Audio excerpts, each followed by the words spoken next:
In our last video, we talked about civilization and what it takes to be a civilization. Today we're going to look at the features of a civilization and look at in more detail what actually makes up that civilization.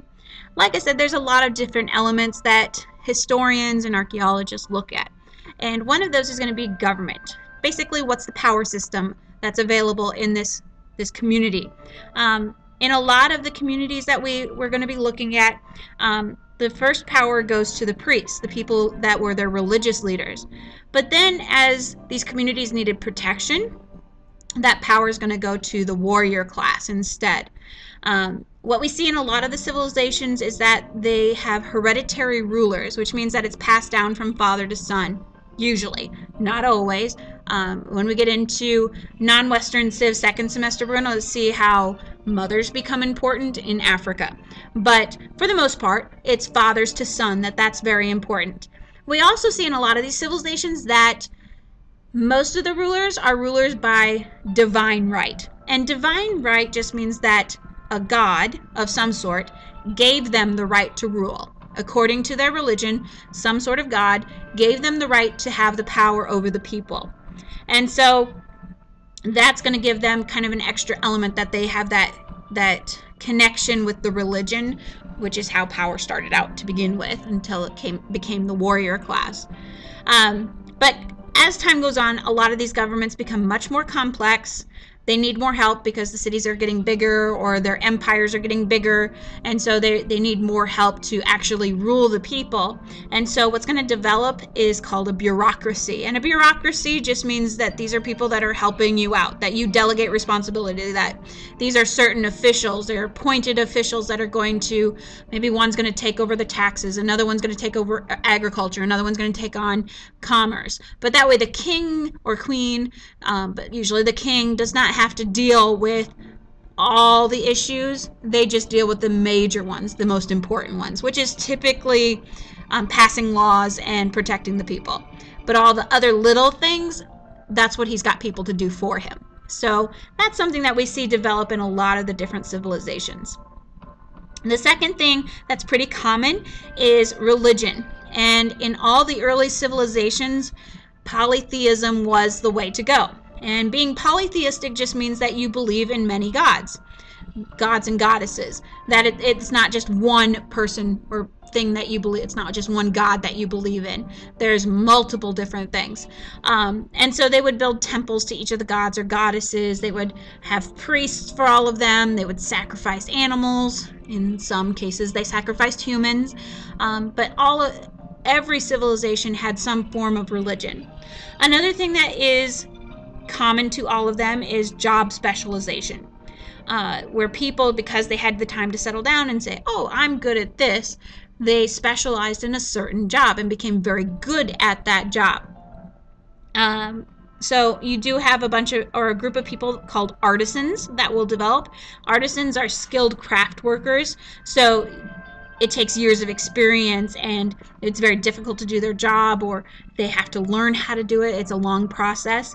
And so that would include things like weavers or potters, bricklayers, dancers, singers, people who needed a lot of training in order to do their job. Another thing that is common to all civilizations in this early period are social classes, that you were ranked according to your job. There's a certain hierarchy. And in most of them, the hierarchy was that at the top you had the nobility. The second slot went to the wealthy, typically your merchants.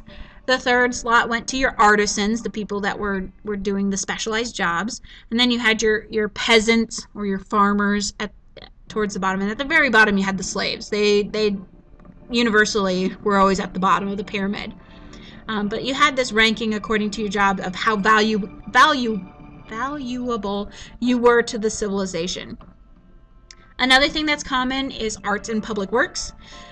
Every civilization eventually develops art, and they each all develop public works like roads and bridges, defensive walls, irrigation systems, all kinds of stuff in order to make life better in their community. And finally, writing. Writing was developed in order to keep records. They needed to keep records to know who paid their taxes and who was delinquent and who got married and who died, all kinds of stuff. And so the very earliest forms of writing are called pictograms, and these are very simplistic drawings that were meant to depict, oh, this is a cow, or this is a tree, or this is a basket of rice, or whatever it is, but very, very simple drawings. Eventually they do become more complex, but initially they're very, very simple. Only scribes were able to read this writing, so not everybody could read it. It was only for those who were specially trained, and they would learn to read and write, and they were educated at the temple. So really it was only the religious orders that knew how to read and write the pictograms. It was not something that was for everybody. Eventually civilizations do spread. They begin to gain power, and so this leads these they gain power, and they lead into the development of city-states. That you had the city, but now they had the territory around it. So it included the city and the land and the villages all around it that helped to supply the city, the ruling city. Large portions of crops are going to be grown on the surrounding lands that went to the rulers in order to help support their government and help support their temples. And so they begin to expand their territory. And as they expand, eventually they're going to run into rivals. They're going to have other groups that also are expanding and want the same land. And so the first empire is going to come about because you have rival rulers that are going to battle it out for power, and one is going to eventually win.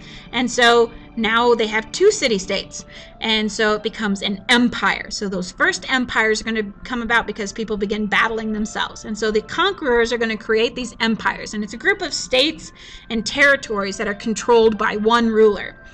The drawbacks of this is that a lot of times these rulers kind of get it in their head that they're all powerful, and so they can oftentimes become very cruel. The benefit is that it does help to end the war. They no longer are fighting each other because somebody won, and it also helps to create common bonds between people because people suffered through the same things, or they live in the same territory. So that is beneficial, but the downside is that the ruler could suck, so it could cause some problems. Now remember, there are still nomadic people at this time. Not everybody was civilized, and so they would oftentimes interact with nomadic people, and many nomads weren't civilized in the sense that they didn't exhibit the characteristics of a civilization. They didn't have a government, they didn't have writing, they didn't have cities, but they did have a lot to offer themselves. They did have music, they had jewelry making, they knew husbandry, which is raising animals, because they did domesticate some animals.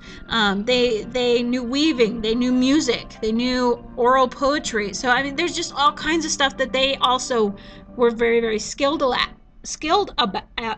at doing. Sometimes the nomadic tribes got along with the civilized tribes, and sometimes they conflicted. A lot of times it just depended on the ruler. So there is still a lot of interaction, even in this early period, among the people. And so what happens is you eventually get to this cultural diffusion. And a cultural diffusion is a spread of ideas or customs or technology from one group of people to another group of people. This is resulted from trade, that empires would trade with each other, and so you'd get the exchange of technology and ideas. It would come from migration, people just moved, or through warfare, conquering another territory, and you take on what they have. So it introduced goods, it introduced methods of production. Religious beliefs are going to spread through this cultural diffusion. So a lot of very interesting things are happening in this early civilization period, in the Neolithic age. And a lot of that is going to help develop us into the very early great civilizations, which we're going to, our next unit is going to look at the Greek civilization. But I want to leave you with one thing.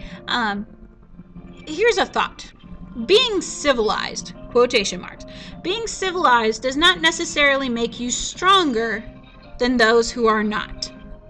And I want you to think about that. Why do you think that is? Why is being nomadic maybe better than being civilized? And we are going to talk about that in class the next time we meet.